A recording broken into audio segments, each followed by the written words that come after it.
کاکەمیر دوو ڕۆژمان ماوە بۆ دەستپێکردنی هەشتمین خولی فستیڤاڵی فیلمی دوهۆک ئامادەکاریەکان چۆنە ڕوا و بە بەراورد بە ساڵانی ڕابردوو ئامادەکاریەکانی ئەم ساڵ ئەتوانین بڵێن باشترن؟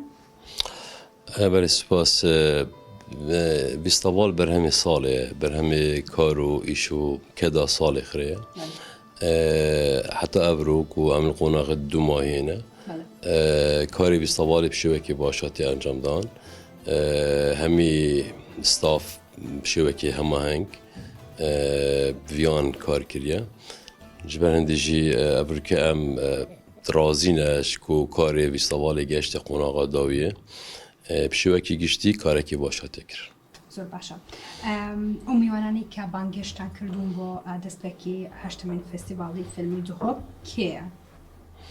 بەڵێ ینی زۆر سینەماکارن ینی لە نزیکی سی وڵات بەشدارین لە دنیای هاتن. گەل سینەماکارن کوردستانê beşdarî festîvalê ne yani cimareka zor e kesanın diyar nav cihana sînemayê da gelek wekû Sedîq Bermek û hunermend û sînemakarekê berniyasê dunyayê xwedanî filmê Usame ku Xelatê Golden Globe wergirtiye gelek kesanên dijî yani mînakê ku Sedîq Bermek beşdarî festîvalê ne û mêvanên festîvalê ne û filmê dwa jî dê beşdar min têda yanî cimareka zor e baş e wekû salan. لەسەر ئاستی حکوومەت چ میوانێک بانگێشت کراوە؟ yanî li ser astê hikûmet cî mêvan me hene yanî Wezîrê Roşenbîrî û parêzgarê Duhokê û ew dama dezgehên hikûmetê yên Duhokê û hindek şwan li herêmê jî dê beşdar bin. Ger kesatê dî û hunermend û sînemakar û rêxiravet biyanî balyoz û qonsirxanên biyanî Kurdistanê dê beşdar bin. Yanî me daxwastnama û firekîrek û ew jî beşdar bin têda. ئامانجی ئەم ساڵی فستیڤاڵ چییە؟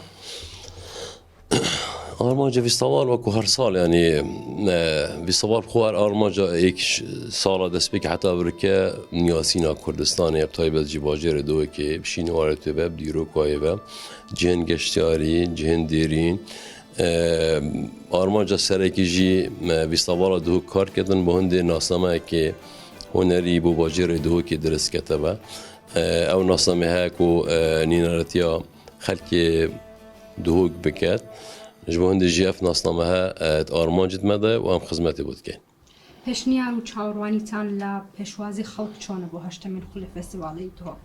yanî ez bawerim dê pêşwaziyeka baş bit xelkê Duhokê demê festîval têtên coş û xweroş serederî gelkene ve çunkî festîvala Duhok masînên Rûdawê ser astê herêmê û Iraqê jî ji ber hindê jî em wekû Duhokî şanaziyê vê Rûdawê dikene ve eger tiştekî em şanaziyê pê bikên wekû Duhok festîvalê Duhokê.